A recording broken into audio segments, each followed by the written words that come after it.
Hey everybody, we're out here at the beautiful Auburn Oaks Farm doing another episode of Doggin It, our podcast where we talk to interesting individuals in the industry, what their lives have been like, what got them into bird dogs or gun dogs or in the dog world and the wing shooting world in general. I'm sitting down with a good friend of mine, Dustin Owen, who just came to us in Alabama from New Mexico, and we're going to learn a little bit of background about him, what got him into dogs, and what keeps him ticking in the dog world. So, Dustin? Got here in September, and Alabama has been open arms with me and my dog training business. So, very excited to be here. Yeah, but before that, I was in New Mexico. Let's go way back too. So, Okay. Did you grow up? Where did you grow up? Didn't you grow up in Tennessee? I grew up in Memphis, Tennessee. Yeah. Graduated high school from Houston High School. Way back in the day, '95. I'm an old guy. And were you bird hunting throughout growing up, or was that? No, I was always interested in it. Back in those days, it was a little bit different. You couldn't just get on the internet and Right. chase your dreams through the internet and figure out what you had things called magazines. And so I got really interested. I'll have to Google that later. What a magazine. Yeah. But I got really interested in outdoors. So I got a magazine called Field and Stream, and started learning about all things outdoors through that, bird dog hunting, to fishing, to all that kind of stuff. Well, about halfway from my house to the lake that we used to go to was a town called Grand Junction. Grand Junction is the home of Ames Plantation, famous bird dog plantation, and where they ran multiple field trials type stuff. They also have the Bird Dog Museum there, Hall of Fame. One of the biggest or the most well-known places in the bird dog world is Grand Junction, Tennessee, I would argue. Yeah, I mean, you got some places here in Alabama and also in Georgia that are up there too. But yeah, it's pretty big. Yeah. But I would drive past the Bird Dog Hall of Fame, and I'd see all those statues out there. And right across the street from that was a place called Dunn's. Dunn's back in the day was like it was an order for outdoor stuff, like anything from hunting, fishing, camping, anything. But it's like that a sporting goods store. It's a sporting goods store, yeah.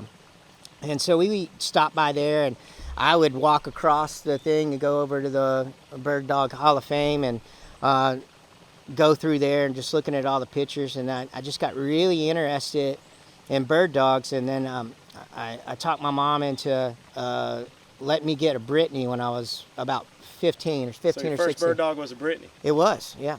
American Brittany or French? It was American, Brittany. yeah. Orange and white. Orange and white, yeah. Yeah. Kind of like Yeah. me. Yeah. I didn't really start hunting because my dad wasn't a big hunter, and I didn't really have anybody. But I took the dog everywhere, basic obedience, and just fell in love with the dogs. Yeah. Yeah. What was that dog's name? Lacey. Lacey. Yeah. Heck yeah. Yeah, absolutely. So your first dog was a female Brittany named Lacey. Mm-hmm. That's pretty cool. And so it's neat for me to see people really get into it the first time like you did with that dog, because if you're anybody can train a dog if they're passionate enough to get that dog to where they want it, right? Mm-hmm. And that's what I want everybody to know with our development series. And anybody wondering, like, can I avoid sending my dog off to training? Yes, if you're passionate enough to put in the work yourself, and if you're capable, right? And there's definitely a learning curve, just like anything, any job you've ever done. It's learning experience, right? So if you dive into it though, and you're passionate about it, and you're not scared to make mistakes and learn from your mistakes, and let the dog teach you, then you can do it on your own. Absolutely. And it sounds like that's kind of you got that, and that's what got it. I think all of us dog guys, that's what got us into dog training. A dog, right? Sure. You fell in love with a dog. You're like, oh my gosh, this is the best, right? You put in all that work. You take them everywhere you want. Everywhere with you. They go with you. And then at the end of the day, all that work you put in with that dog, you see it start to pay off, and that's where it really becomes addicting. Absolutely. Yeah. I think anybody can do it. There is some keys to it. I mean, Don't train when you're mad. Yeah. Leave all that kind of stuff at home. Oh yeah. Also, less is more. Yep. A lot of the guys that they call me up and want tips or want to talk about it, it's usually they're overtraining and overthinking it. Yeah. Make it simple. Make Absolutely. it fun. Man, couldn't agree more. And I saw and I think I said this on another podcast too, but I've seen a meme before, or a quote. I couldn't tell you who it is, but it was something along the lines of basic trainers want to work on intermediate training. Intermediate trainers want to work on advanced training. Advanced trainers work on the basics and the fundamentals, Absolutely. And so just like keep it simple, go through what you're going to use the most, fundamentals, your day-to-day stuff that you're going to see out of the dog and what people are going to see out of the dog too. And you're going to be good, And then once they become consistent with something, then challenge them and push yourself too as a handler. But yeah, Absolutely. A lot of people overthink it. And, a lot of people, meaning me too, I'll get in the, what am I doing wrong? What's the dog doing? Too intricate stuff. And, it comes and goes in waves where I think I'm the best trainer in the world. And I'm like, what am I even doing out here? And that's just the roller coaster of a bird or gun dog, or just dog training in general, right? Highs and lows. So definitely keep it simple. Yeah, I think that makes us have a little bit of similarities. I always think that I'm the best until something bad happens, and then you're like, "Oh man, I'm the greatest dog trainer in the world." I'm like, man, I can't get over this stump. yeah, man, it's a roller coaster. I've also seen a picture of what you think dog training is going to be like, and it's a linear line going up, Sure. and then what it's like, and it goes, and there's a water hole and all this other stuff. It's just, and it's true. You go in with a plan. And then each dog's going to be a little bit different. It's going to be different than the last dog you trained, right? They're going to have a different temperament. Something else is going to make them click a little bit better, And you never know what's going to come up in terms of problems, either genetically created or environmentally. If you make a mistake and it does create a problem, how do you work through it, Yeah. And there's all sorts of stuff. But anyway, back before we get too far into dog training, because we'll get to talking quick about it. You can tell what I'm passionate about. Right? Yeah, that's right. Let's see. We're getting into, you said high school you got? Yeah, I got that Brittany in high school. Yeah. And then, like I said, high school things going on and, you kind of are all over the place. So I didn't do any hunting training with that dog. I did basic obedience. Yeah. My mom actually kind of stole that dog from me.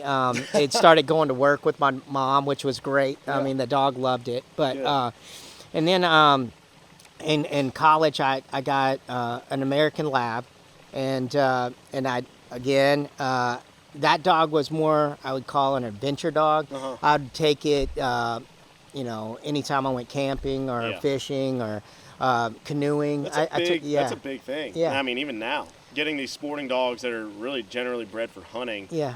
And if you have an active lifestyle. Yep. That's what I require. I don't require our pups to go to hunting homes, but as long as the people know what they're getting into and they have an active lifestyle like you just described, I'm more than fine with it, because they'll have a full life living that. Absolutely. That's a lot of fun.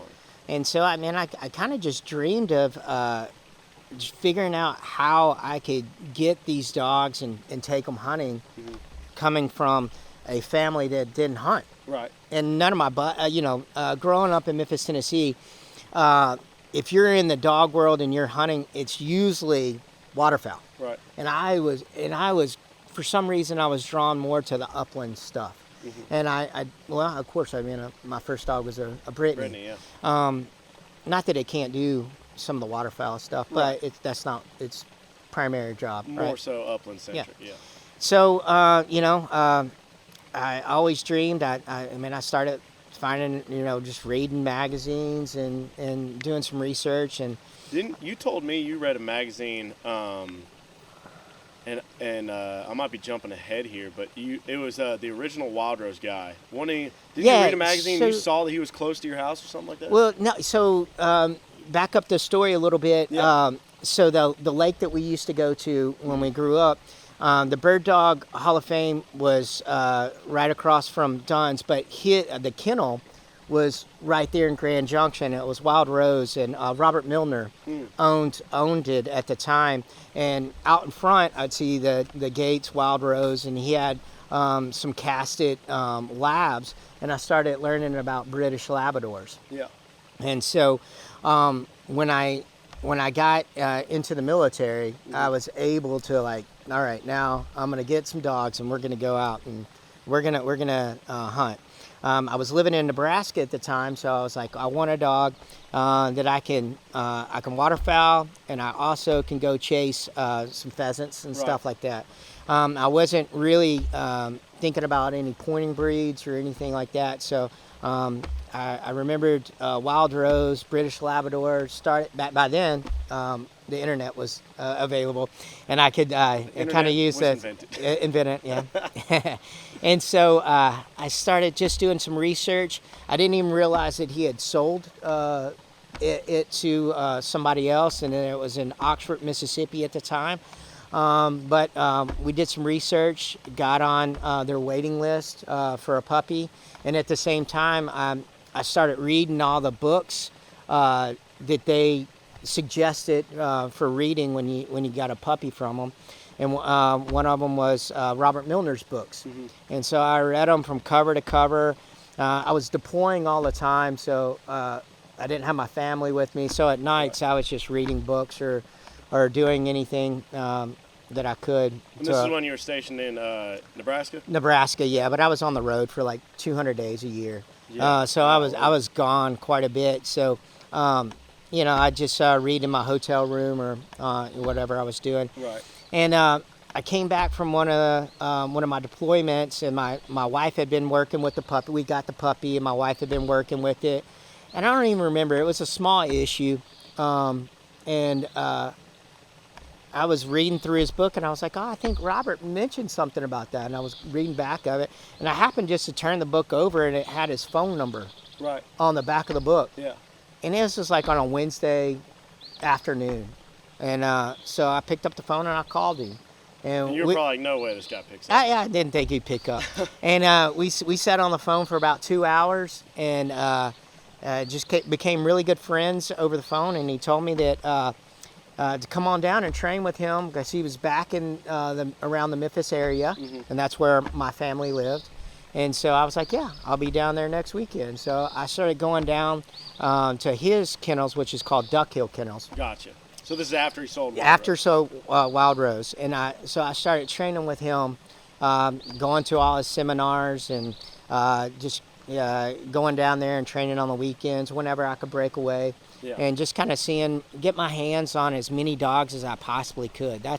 I thought by watching pros train and watching as many dogs go through and just kind of learn how to read dogs. I think that's what I was really trying to grasp at that time, is just trying to how to read them, and I was able to do that. And it was a great relationship. He did some fantastic things for the gun dog world by bringing positive reinforcement more to the front of that. And but that's kind of how it all started. Yeah.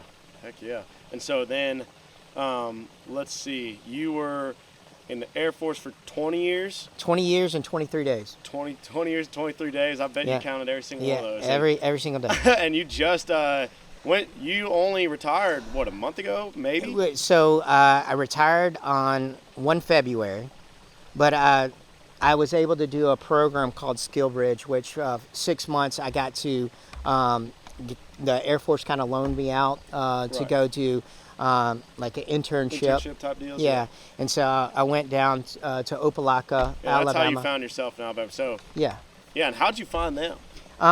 Just on the Skill Bridge website. Oh, okay. I put dogs in, and they popped up. Because you knew you're like, I'm doing something. Well, I thought about going back, and me and my wife talked about it quite a bit, about what I was going to do after retirement. When we first got married, the plan was always to open a kennel. Right. Yeah, like train up, because that's what I did my whole 20 years in the Air Force. My hobbies have always been training some type of dog. I started off with gun dogs, primarily British Labradors. Then got into the short hairs, and now we're expanding that even more. Now I'm into some of the cockers and flushers and all that kind of stuff. But we always knew that we wanted to open a kennels, but I don't know, somewhere we kind of lost that that pathway, we thought we lost it. Right. And at the end of my career, I was thinking about going back and trying to go to the airlines and fly. Yeah. So you were a pilot with the Air Force. Let's be clear about that. I started out as a navigator on the RC-135s, and about halfway through my career, I switched over to be an MQ-9 pilot, which is an unmanned pilot. I never had any manned air flight time in the Air Force.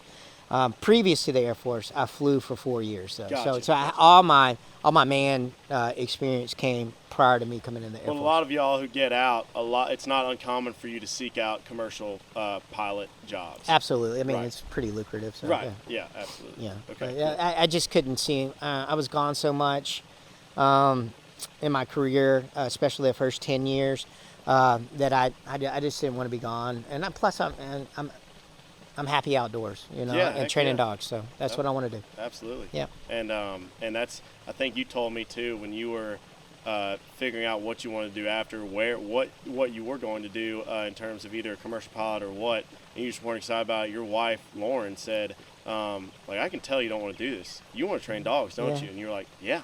I do. And she's like, well, that's what you're going to do then. Yeah, she kind of laid it down. She's like, well, go figure it out. Yeah. Like, quit being a wuss, go figure out what do we need to do. And I came back to her about a week later, and I was like, well, we got to sell everything we own.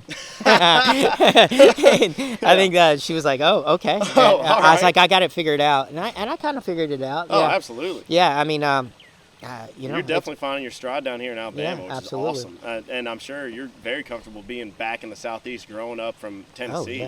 Absolutely. It's the culture down here is fantastic. I mean, my wife and I, I've asked her if she would ever live out in the Midwest because of cooler temperatures in the summer, or like maybe go somewhere in the summer up north and whatnot for summer camp and all. And she's open to that, but she's by no means living anywhere that gets colder than Georgia, Alabama, Mississippi, Florida, whatever, the Southeast. But that's something that's very appealing to me about yourself is your wife, and then you also have a young daughter, who absolutely seems to, be all about the bird dogs, gun dogs, just the dog world in general. Oh yeah, she'll be better trainer than me. Yeah, for sure. She'll She's probably beat me. Yeah. Yeah, she probably is. No, it's fun.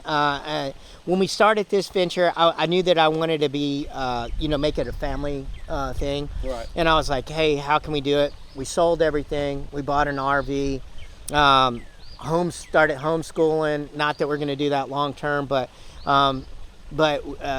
so she could come to the kennels with me, train with me on the days that she wasn't working on schoolwork, and just kind of reestablish that family life that the military kind of not stole, but took from us for a little bit, so we could kind of get those things back. Yeah, absolutely. And it's been all positive. It's been so great. That's what I've seen when you guys have stopped by our kennel, and you bring Lauren and Dylan out there.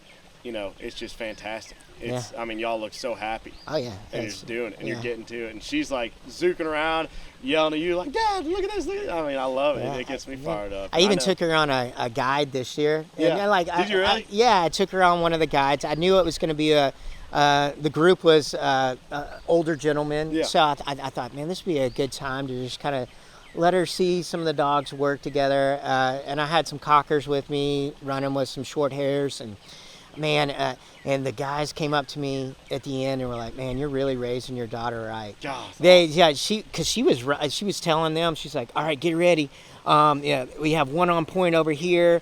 It was great. She was helping me like figure out where the dogs were and where they were going on point. I want one. It was good. I want one bad. Yeah. I keep telling my wife, I'm like, we gotta think about starting. But that's one thing too.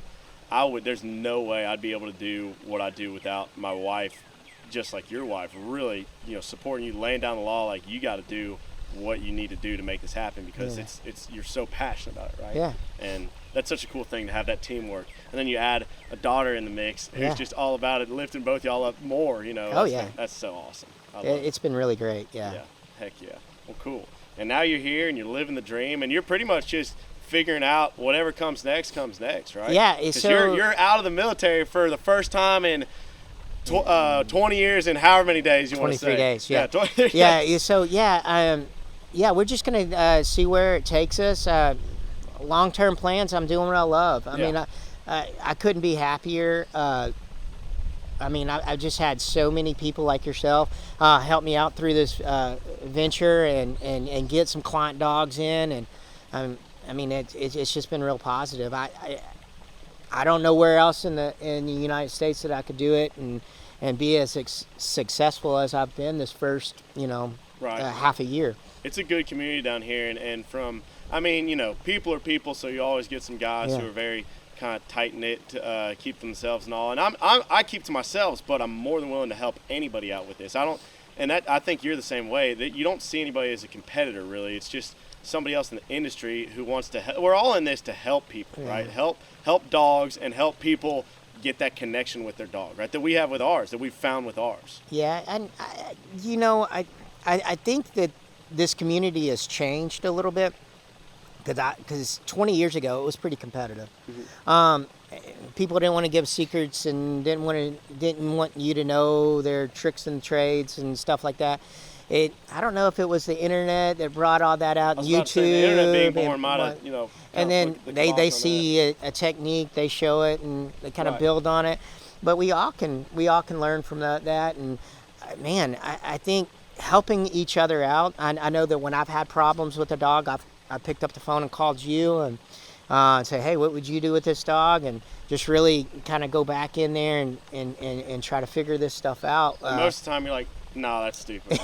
Well, every once in a while there is, but I think that's part of the thinking problem, right? Yeah. Like we hear, like, I'd call 5 different people and they would tell me, I'm like, I don't want to do that. Right. I don't want to do that. Yeah. And then you get that one, well, I kind of want to try that. That fits more my genre of training. Yeah. And that's exactly what I tell clients, and we all try to tell clients. Well, I won't say we all, but I tell clients that, if you don't like something that I teach you, don't use it. There's a million other ways to do it. I won't be, mad about you taking somebody else's way and doing it like that. If that's how you want to do it, then do it like that, right? Take what you can from me and then throw everything else away. Get it from somebody else. Form your own plan on how you want to handle your dog and train your dog, right? Absolutely. I mean, and that starts at basic obedience. I mean, you can see the high energy guy that gives a lot of verbal praise with their dog does very well. That does very well. But those guys that are kind of meek and don't have a lot of emotion, maybe their only option is treats or some other kind of positive reinforcement, right? And so everybody's got to kind of learn their own self before they actually dive deep into training dogs. Absolutely. And it will kind of show you what you're good and bad at. Oh yeah. Oh, it'll kick your butt. Yeah. It'll kick your butt until you find out, what you can do, what you can't do, what works too. Also, is like what takes root. I teach all of our dogs with just manually, right? With my hands, with a check cord, with a rope, of sorts, with a slip lead, and just manually, right? If I need to grab, if it's a hard dog who needs to get grabbed by the scruff, brought back to heel, then some of them need that, right? If it's a really soft dog, I'll pick them up, bring them back, really build up dogs, good, all that. But what I found that I don't like is I don't like carrying treats around all the time. I don't like having food in my pockets. I won't do clicker stuff. To me, and then, again, this, I'm not bashing it necessarily. It's just my way doesn't involve that, because to me, they're more of a bribe than having that alpha beta relationship where you're going to do what I say because I told you. In the long run, you're going to do what I say because you're going to get loved up and you're going to really want to. But at first, you need to know that I'm giving you direction and you're going to follow it, right? Not because you're going to get a treat or I'm going to click, click, click. You did so good, click, click, click. But, that's more of a marker. And I guess I do say good girl, good boy as a marker. Yeah, that's what I was just going to say. I mean, because I've been with you when you train. You use markers all the time. A lot of people do. A lot of people use markers when they don't even understand they use markers. Absolutely. It can be anything. Right. But, yeah, I stopped the treat training. I only do it with my puppy development. Yep. So I get them, and even when I get a young dog in, I usually don't take any dogs under 6 months old into the kennel. But so usually I've already finished that foundation of the click and treat, positive reinforcement training, however you want to call it, prior to them entering formal training. And I do that with all my personal dogs too. Right. But I mean, there's a bazillion ways to train a dog, and you got to figure out what works for you. Right. Yeah, and you're exactly right. You gotta go watch a bunch of pro trainers, go meet a bunch of pro trainers, try to get in the community. It's not that hard to find somebody local that is pretty good. If you don't like that person, go to the next one. Right. Absolutely. Yeah, just kind of keep and you can learn as much from a bad trainer as you can a good trainer. Yeah, absolutely. Yeah. So that's really good advice right there. Yeah. Remember that.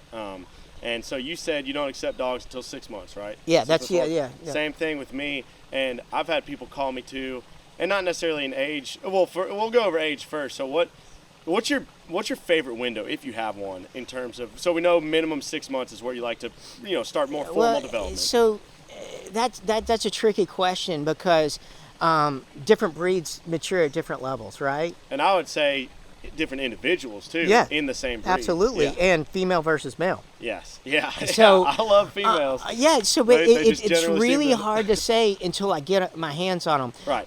Like one of my favorite dogs that I have in my kennel right now, I got him when he was 6 months old. Mm-hmm.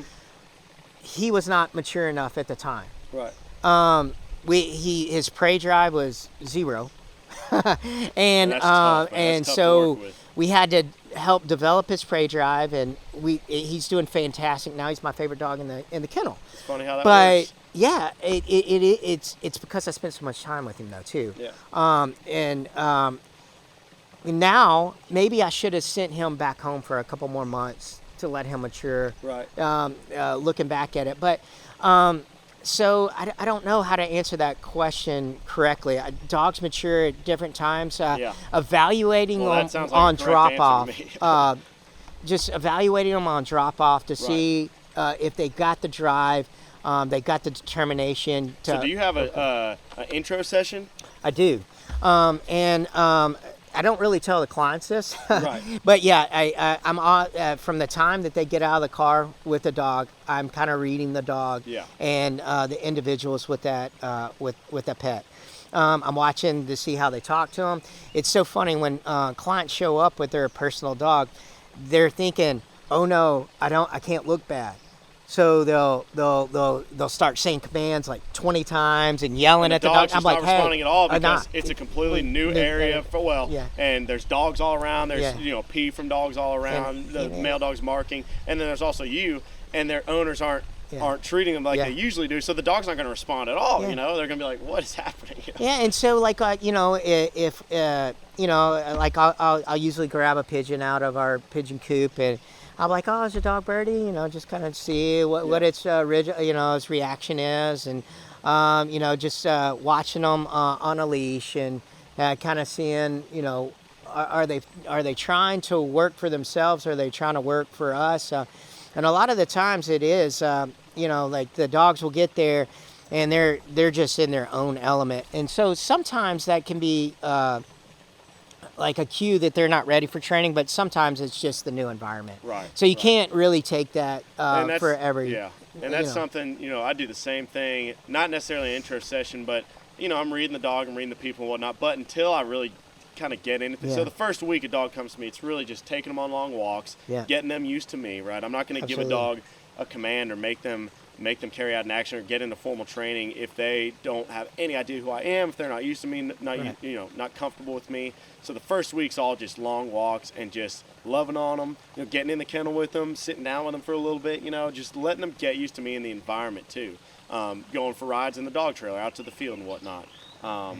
But, after that, once you start getting into formal training, and I say a week, it could be 3 days, could be nothing where they get used to. It could be 2 weeks where they are uncomfortable until they settle in, right? But most of the time, you start feeding the dog, they come around pretty quick. They're like, "Oh, okay, this guy's cool." Yeah, you seem like your timeline's a little bit quicker than mine. It's about 2 weeks. I feel like that's like when we can kind of hit our stride. Right. Yeah, and I start with all the basic obedience, a lot of heel work, place board work, a recall is a big one, especially when I'm training any of the pointing breeds. They got to have a good recall on them. Oh, yeah, that's really the first one. And so, like, until I kind of establish that, we don't really hit the field. So at that point, you're almost a month into your training. Yeah, and it's completely dog dependent, the timeline I gave you too. Like we just had 3 dogs dropped off, right? And they've all had prior experience. Yeah. So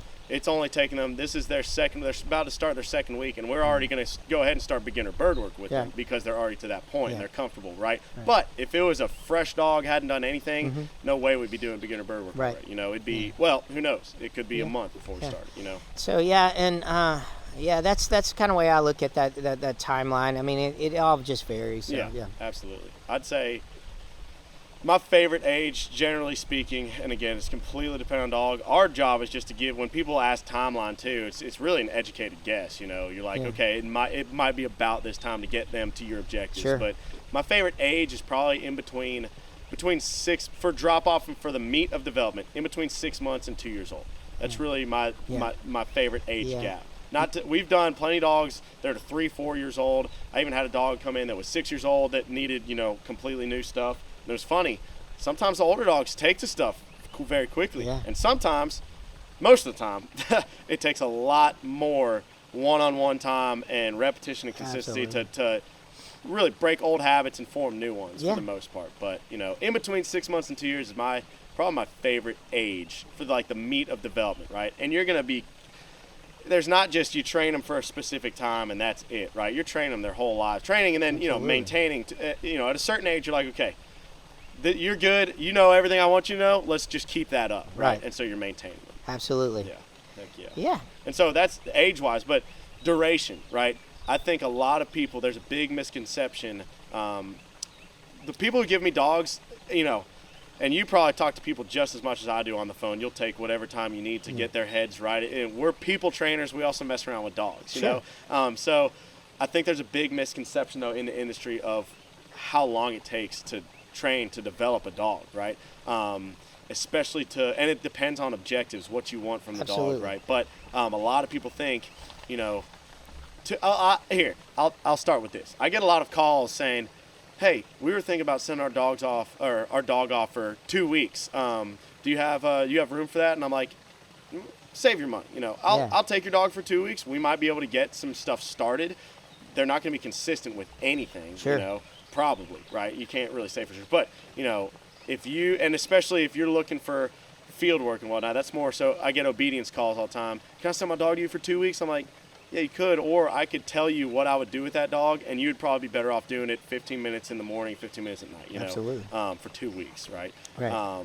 But, you know, if somebody comes to you and they say, you know, they want a dog trained with obedience and be steady until flush out in the field, consistently and retrieving the hand, you know, and what's your educated guess on timeline? And there's no right or wrong. It's just like, what do you ask for a minimum field work? 3 to 4 months. Yeah. I mean, so like minimum. Yes.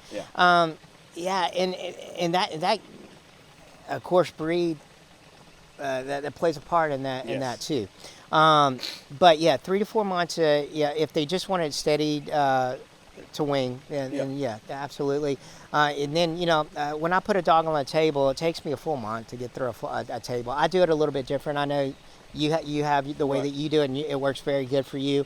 But when I start my table work, I start with condition hold, and then I go into a formal force fetch after that, if needed, which most of them do need. So, yes. But that's the way I do it. And so, and once I start the condition hold stuff, I don't do any more retrieving with them. Like pointing breeds, I can still take them out and do the field work, still get them pointing and all that kind of stuff. But I don't have them retrieving at that point until I'm completely done. Yeah. Yeah. So that's the way. That. Yeah. I would say too, in terms of the formal fetch or force fetch or whatever you want to call it, a fetch process, right? I started requiring a minimum of 3 months, and really I'm going to start doing 4, because it's people, it's usually around the end of month 2, I see, is where we get them really understanding the word fetch, the command fetch, or whatever it is, hold, whatever you're teaching them, means pick something up and hold it until I tell them drop or dead or whatever your release command is. So it's usually by the end of the second month. Usually, some dogs are way longer.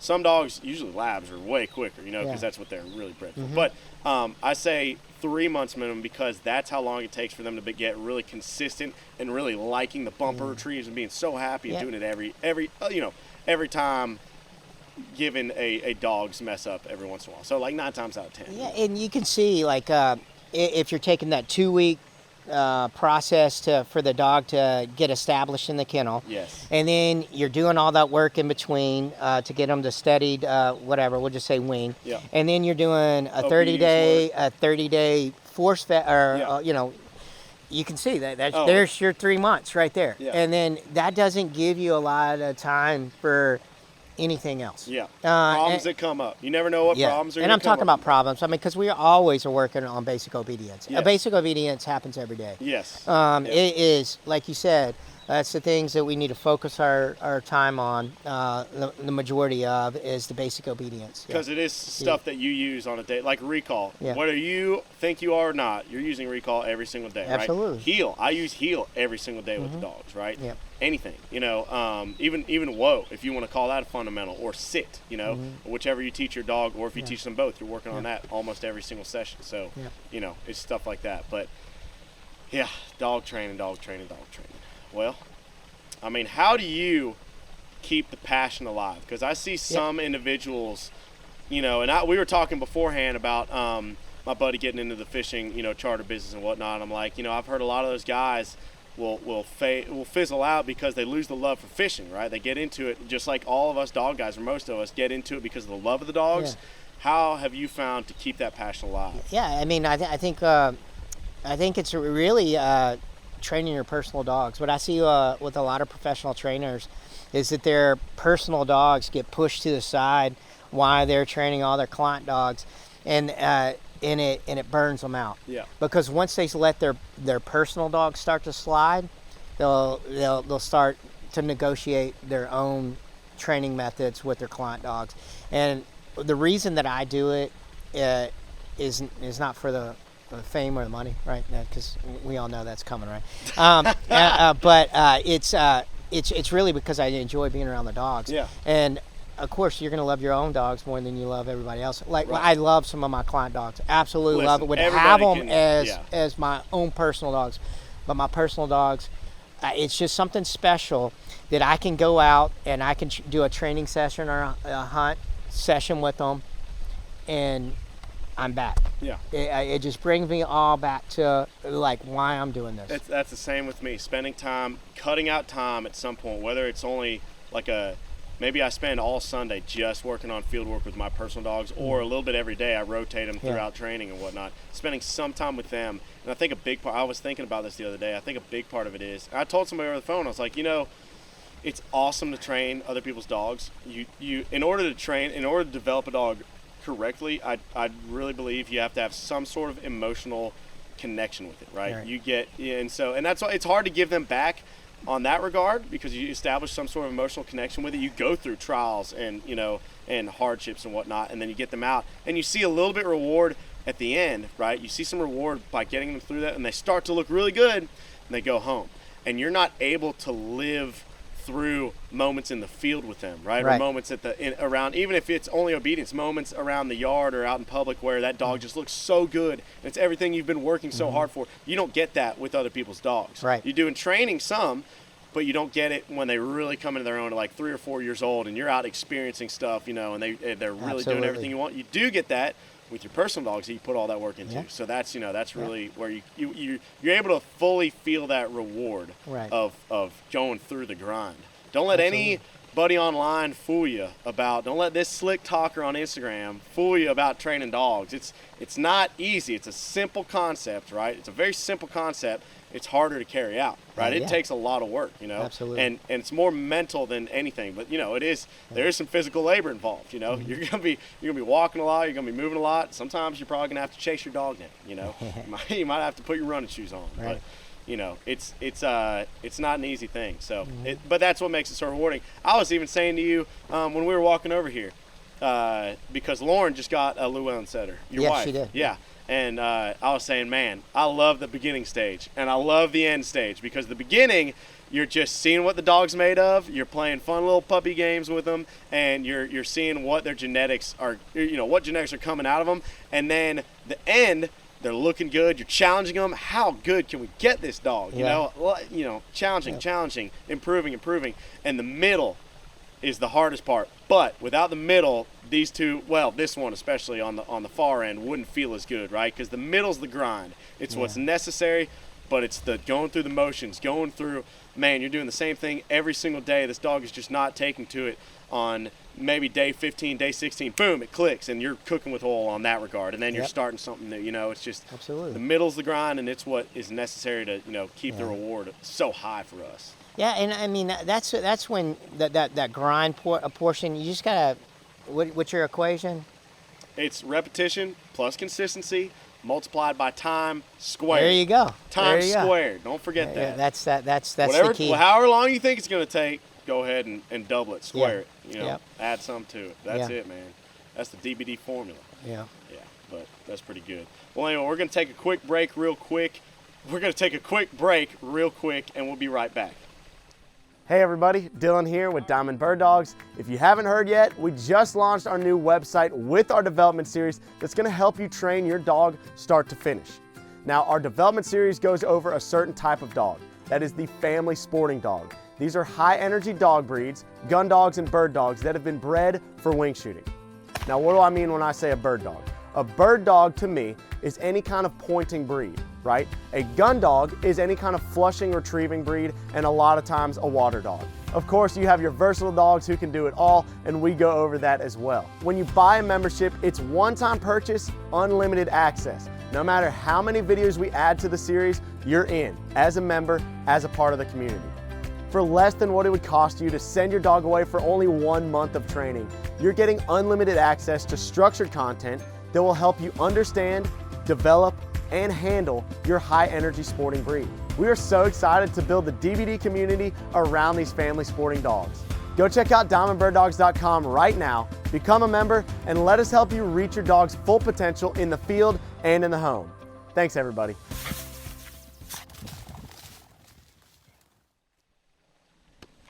All right, everybody, we're back in business. Welcome back to Doggin' It, presented by Diamond Bird Dogs.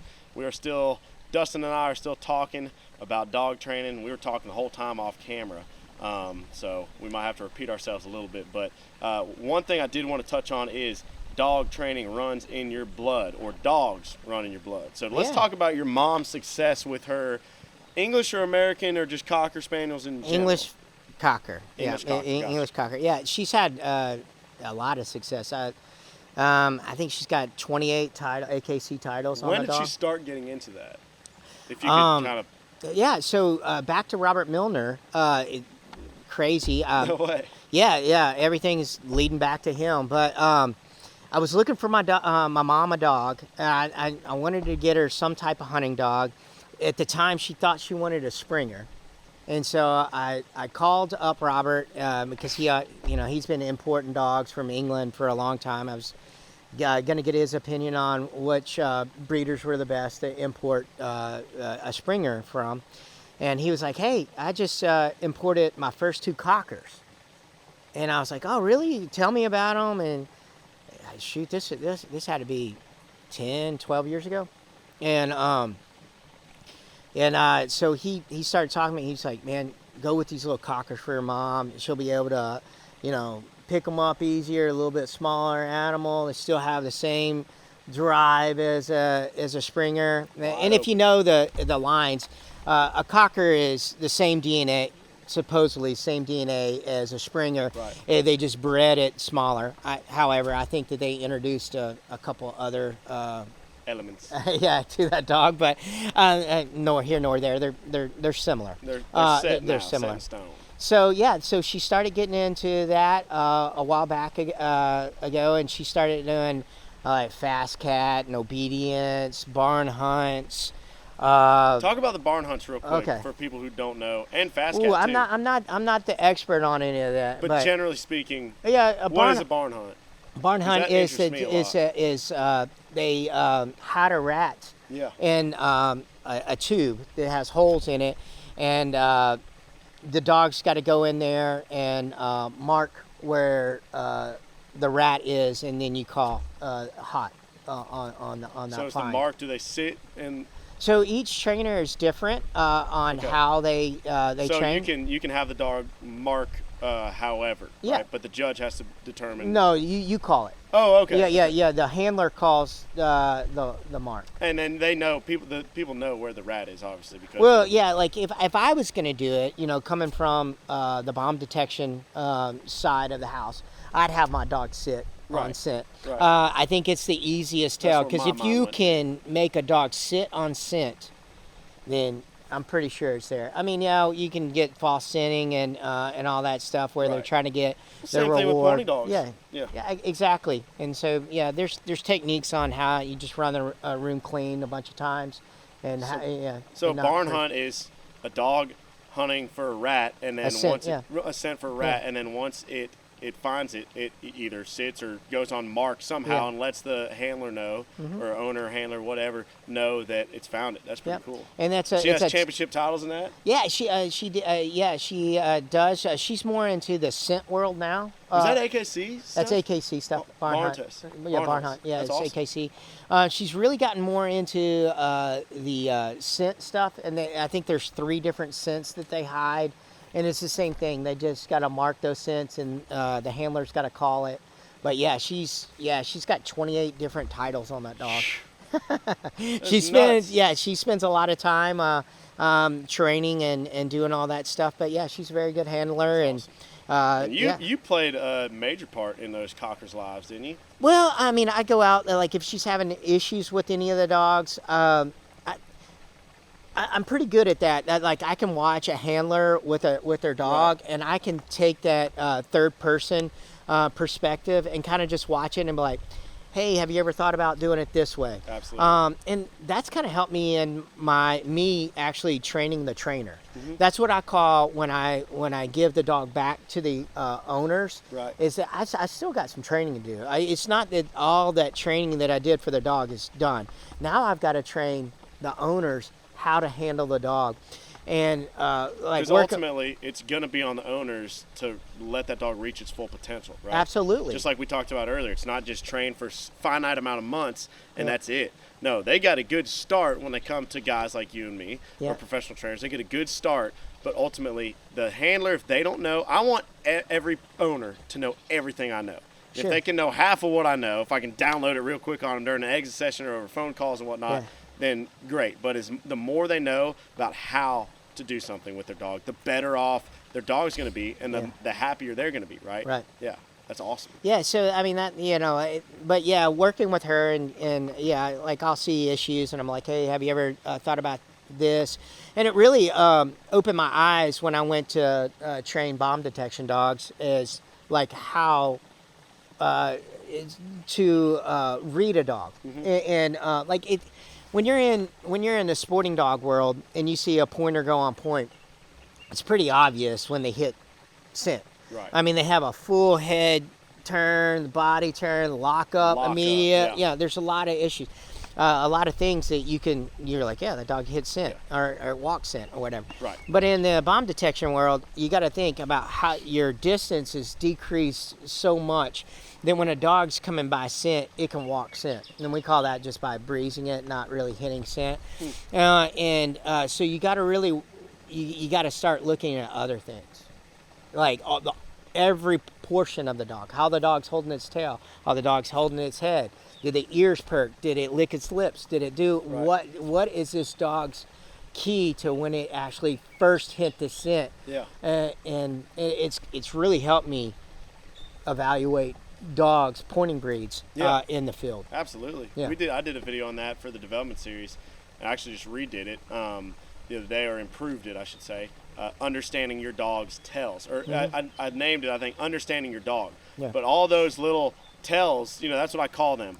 How do you tell that your dog smelled something, or how do you tell that your dog's about to break, right? How do you tell what you want to know what your dog's going to do before they do it, right? And you know how you do that? You spend time with them. Yeah. You spend as much time with them as you can. You learn everything about them. Absolutely. And that will help you, or it's really essential for handling your dog correctly, right? Because the quicker you can correct your dog, the more it's going to take root with whatever you're trying to teach them, right? So if you know what your dog's going to do, or, you have an idea of what your dog's going to do before it does it, you can correct it like that. Yeah, absolutely. Yeah.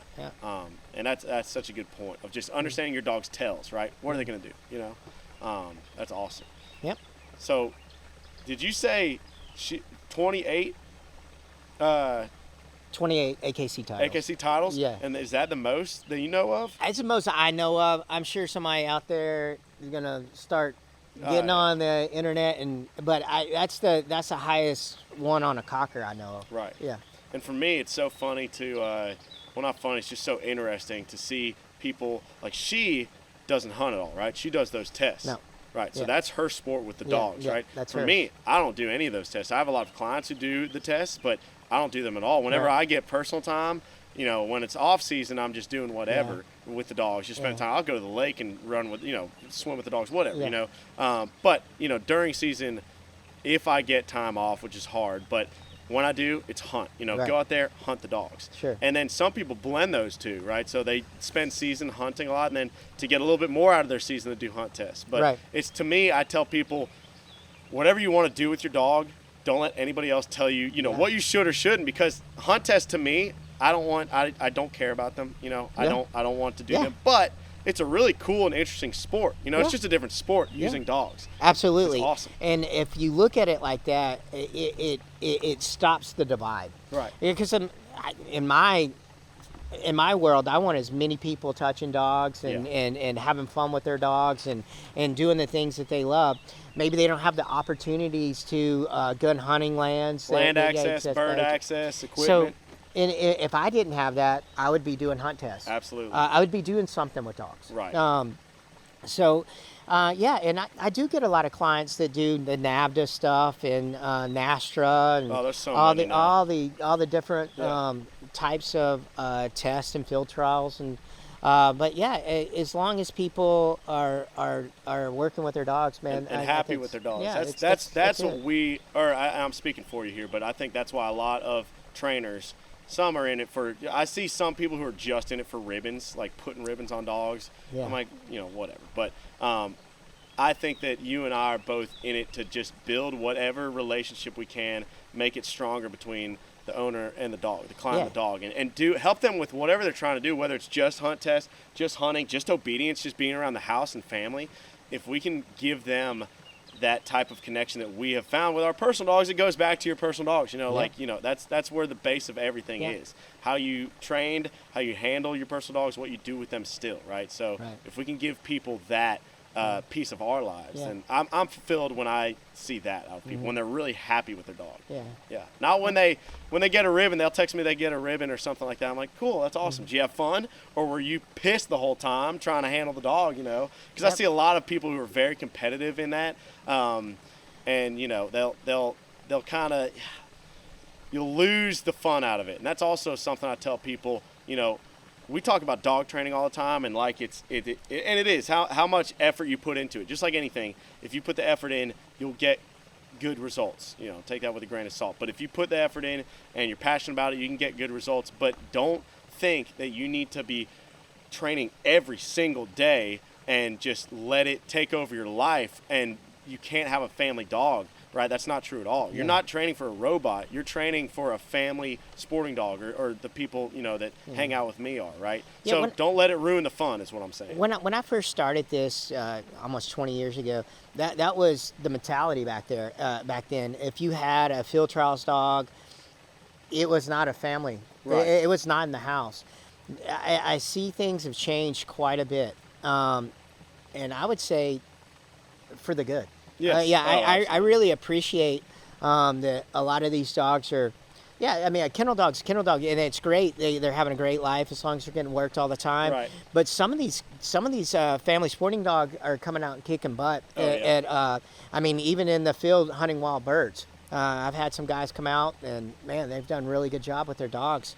I know I was training with some field trial guys in New Mexico.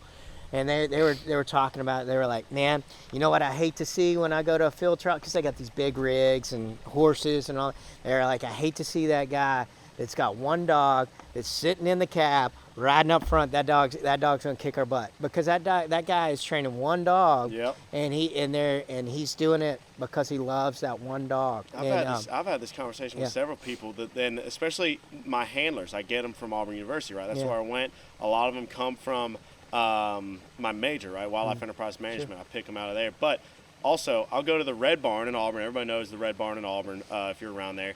And sometimes, because I used to go out there to train my dogs, right? And because they got a pond, they got a good area of grass, right? A big open space, and dogs are more than welcome out there. It's really kind of a dog park.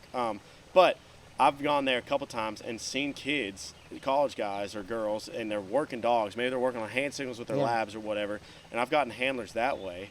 And their dog looks so good. And I tell them, too, because when I asked them, I was like, do you want to be a professional dog handler part-time or whatnot for me? And they're like, yeah, absolutely, man. Look at what my dog can do. Look at that. And I'm like, great. But if you think about being a head trainer, just think about this. You're going to be able to train one dog. If you only have, one dog, you're going to have a lot more time and devotion and connection and effort with that one dog than you would, say, 10, say 20, say 30 dogs for whoever's doing that, right? Sure. But it's also funny, these handlers, some of them come into it and they get the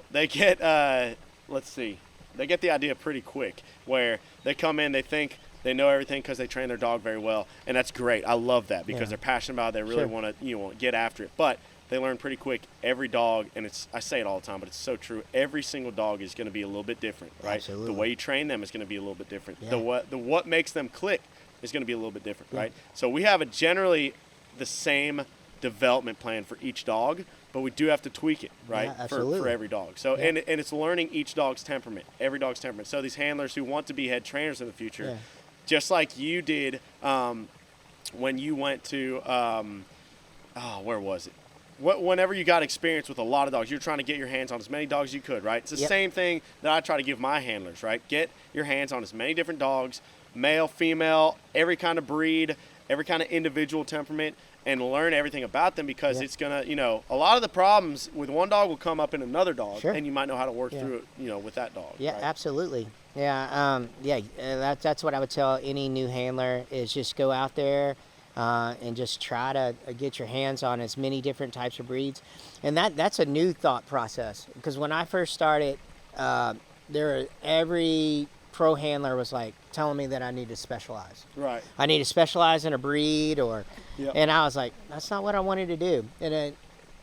And I think it was the right choice. I think that's where you and I definitely connected when I first met you too, is because I know you personally and professionally train gun dogs and bird dogs, right? Flusher retrievers and pointing breeds. Absolutely. And same here, and I love it. And a lot of people think that Diamond Bird Dogs is, that we specialize in short hairs, and where I personally have short hair. I got 6 short hairs of my own.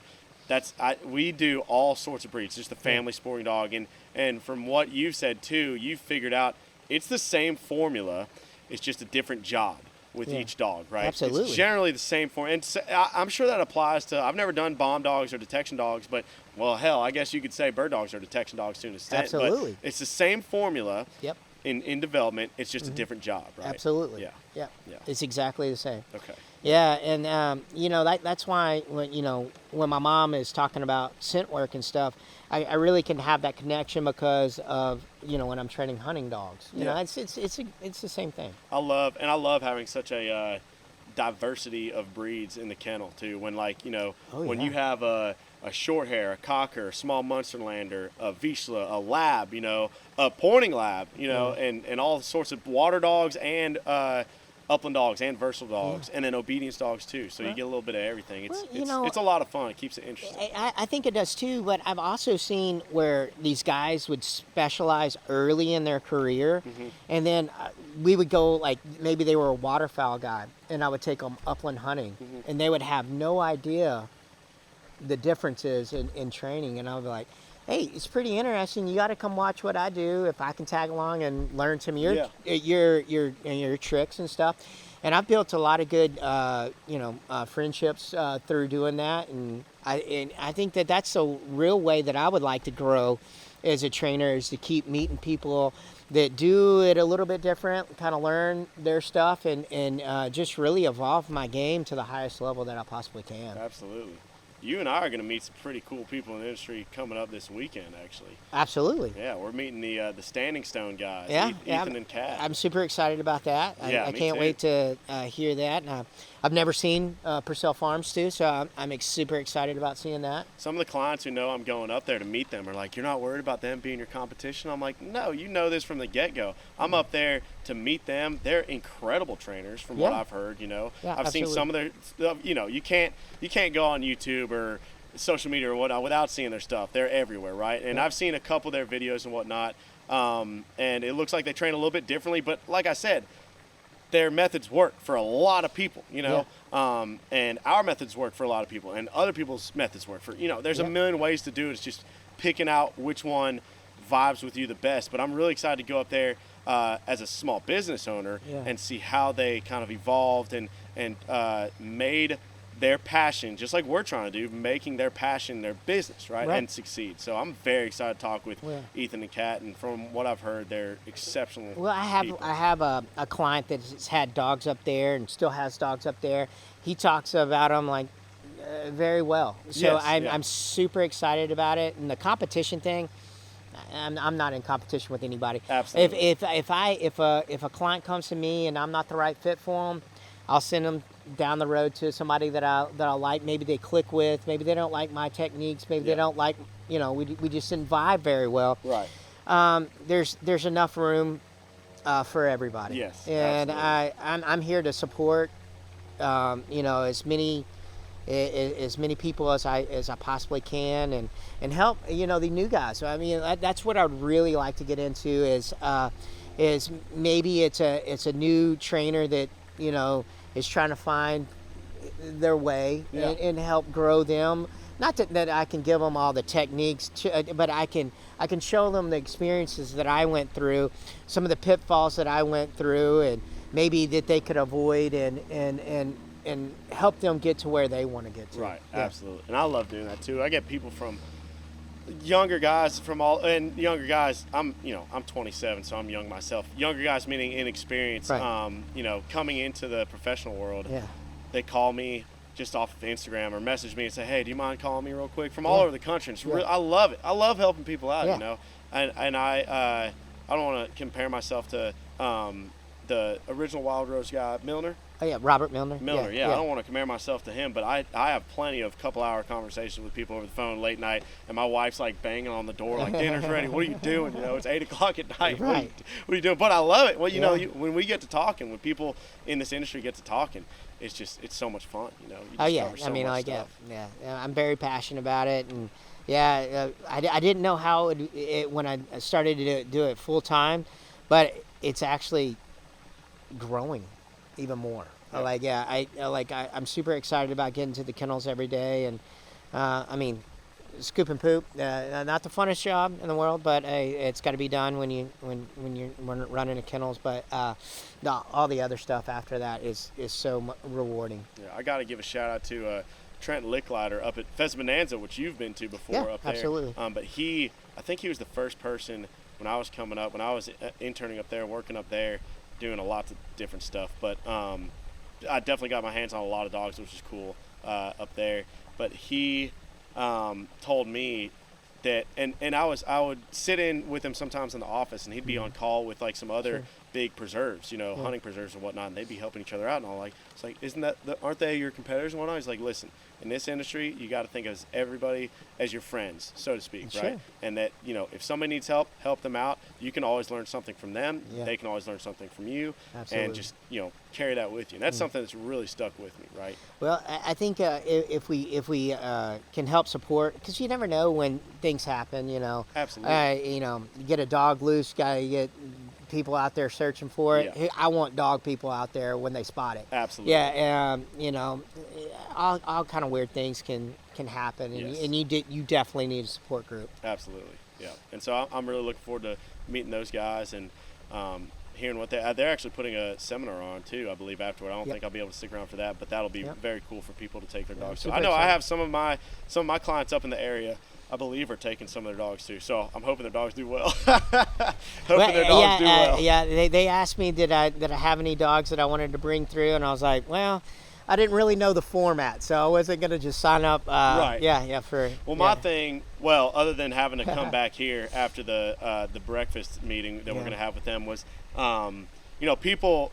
I am a professional trainer. I can train my dogs every single day if I wanted to, right? And I do something with my dogs every single day, a little bit. But people are paying money for this seminar, so let them have the time with the dogs and whatnot. And also my training, I already know my method, so I wouldn't want and here's the thing. If they came, or not they, but if another trainer came in while we're doing a session and started trying to do different stuff with my dog that I didn't, approve of, or say like, hey, why don't you try this with my dog? I might get a little irritated, right? But there's always something to learn from each trainer. Like if you, and I've had this before, when I was down at Enon Plantation, Diamond Bird Dogs was leasing the kennels down there for a while, Enon Plantation, running our business out of there. And Frank Healy and some other guys in the industry, God, I forgot this other guy's name, but anyway, he was coming down watching my dogs work and whatnot, and they let me do my stuff. They came out with me for a training session all morning, and then after I put the dogs up, they're like, hey, do you ever think about doing this? And then they showed me like how to set a bird a little different in a launcher and stuff like that, and just different ways to do it. But they let me get through the whole run with my dogs. They didn't touch my dogs. They didn't take over while I was in the run and stuff. And so that was pretty cool. Most of my dogs, I kind of feel like that. But my old short hair, now you can do anything to him. Shooter. Yeah, man, he's rock solid, man. I put him up. Yeah, we'll do any techniques. He broke rule number 1 right there. Did you hear that? He talked his dog up. Oh, I didn't talk him up. On camera, too. Oh, well, hey, I'll put him up there with it. I'll keep it on camera. I'll tell all these people, especially the people doing the hunt test, I say, rule number 1, do not go out there and start talking your dog up to people before you run it. No. Because it will make you look like an ass. Yeah. It will hear you. I don't care if it's locked in the dog box in the truck, it'll hear you. Yeah. Somehow they'll feel the aura in the air. Yeah. And they're going to be like, oh, I'm going to go make him look like a fool because he just talked me up, But that's just it. And that leads us into, I think, one of the last topics we'll talk about, but owner expectations, right? I always try to keep my expectations low. It's hard because of all the work you put in and what you see in training, right? You're like, man, this dog's looking fantastic in training. This hunt trip that we're going to go on, this season's going to be fantastic, right?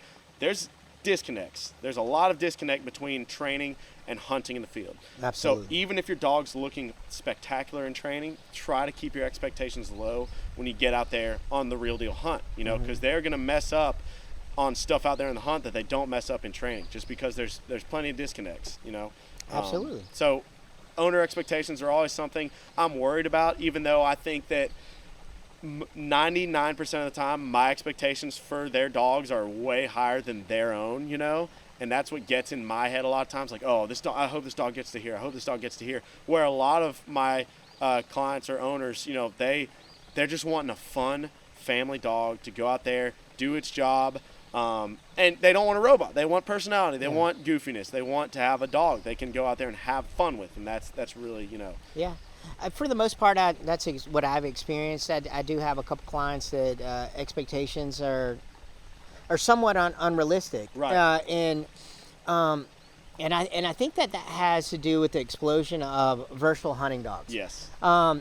I agree. And I wouldn't say that those dogs are not capable of the highest levels of any of the genres. Right. It's very hard for me to tell the client it's going to take me more than 4 months to get your dog to hunt waterfowl like you want it, hunt upland like you want it, to do tracking like you want it, to do all these things. I don't have enough time. Upland, waterfowl, tracking, obedience, force fetch. It just gets too much. The more I told somebody this, who's giving his dog to me this summer, and he told me some problems or not problems, but he told me some objectives, I should say, for the dog and what he could work on.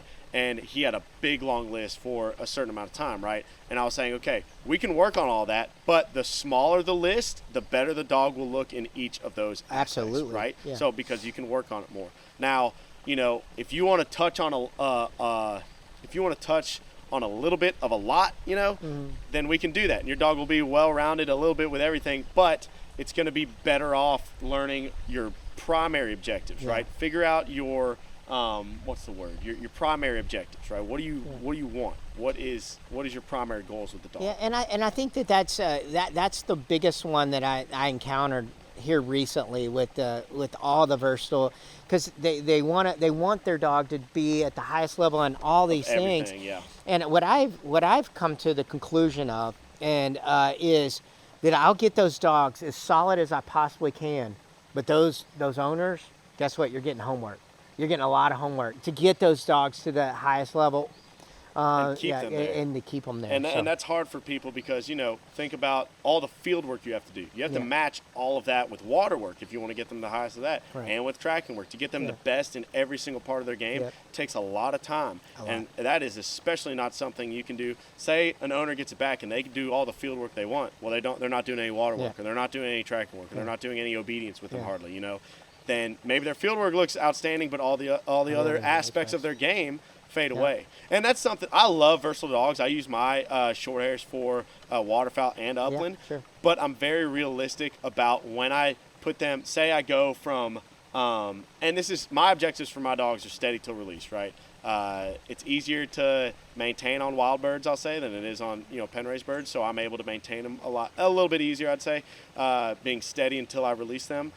But if we do waterfowl the day before and I run a couple of my short hairs on waterfowl, I'm expecting those two dogs the next day on upland to maybe be a little jumpy, because waterfowl is smell, kill instinct kind of, and search, and upland is smell, boom, lock up for a short hair, right? Now that's one breed, but versatile dogs it's really cool to be able to jump between whatever you want to do, and dove hunt too. I dove hunt with my short hairs. That's awesome. That kind of falls into the waterfowl pure retrieving scenario. And I think the versatile dogs are great. It's just setting expectations for them are difficult. Absolutely. Yeah, I mean, they're great dogs. I have clients, they come through and they kind of nod their head like they're agreeing with me in terms of I'm telling them okay, your dog's first dove shoot is going to be mayhem. I'm just telling you, I've seen it over and over again. It's going to be a lot different than training. We get them as close as we can to transition them really well into there. But, it's kind of like running a basketball drill or whatever, football drill, whatever drill in sport over and over and over to burn it into them, right? Yeah.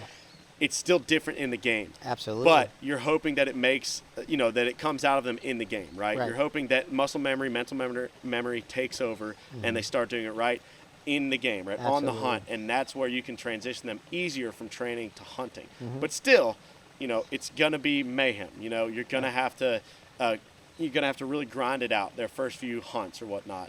And most of them are nodding okay, yeah. And then they come back to me the second or third season when I tell them dogs are in their prime 4, 5, and 6 years old, in my opinion. 4, 5, 6 years old, and that depends. That's age, but in experience level, say 4th, 5th, 6th season, right? 3rd, 4th, 5th season, whatever you want. When they have multiple seasons under the belt, they're going to look so much better than you thought, really possible. Absolutely. For the most part. Because you might think your dog looks really good in the first season. You might think it looks even better in the second. Just wait. Just wait until that 3rd, 4th, 5th season where they know all of it, right? Yep. Where they know every part of the game, right? If you've done your job appropriately. Absolutely. And that's where they'll come back and they'll tell me man, you were right. But guess what? To get that phone call that says you were right, this dog looks outstanding. It can take 2 years, But it's always nice for people to continue on the hard path of dog training and get to that point where, it's so rewarding. Best reward I've ever felt, which is, just seeing your dog